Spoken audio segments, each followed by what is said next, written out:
અરવલ્લીમાં મેશ્વો નદી પરના જર્જરિત ચેકડેમોથી મુશ્કેલી વધી। શામળાજી વિસ્તારમાં ચેકડેમ વર્ષોથી અત્યંત જર્જરિત હાલતમાં ગ્રામજનો દ્વારા નવા ચેકડેમ બનાવવાની માંગણી કરવામાં આવી। 200 એકર ખેતીલાયક જમીન માટે નવીન ચેકડેમ જરૂરી હોવાનું જણાવ્યું।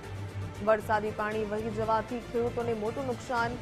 10 કિલોમીટર વિસ્તારમાં 7 ચેકડેમ તૂટેલી હાલતમાં જોવા મળ્યા। વર્ષોથી રજૂઆત છતાં પણ તંત્ર દ્વારા કોઈ પગલાં લેવામાં નથી આવ્યા। ટ્રાયબલ વિસ્તારમાં ખેતી ઉપર નિર્ભર હોવા છતાં ઉપેક્ષા કરવામાં આવી રહી છે। સ્થાનિક તંત્ર દ્વારા હજુ કોઈ પણ પ્રકારના પગલાં ભરવામાં નથી આવ્યા। સરકારે અમારા આ કામને ધ્યાને લીધું નથી। એનું નુકસાન આ ખેડૂતોને અને આજુબાજુના જે ગામ લોકોને થાય છે કે ઉનાળાનું જે પાણીના જે કૂવાના હોય બોરના હોય એ નીચે જતા રહે છે।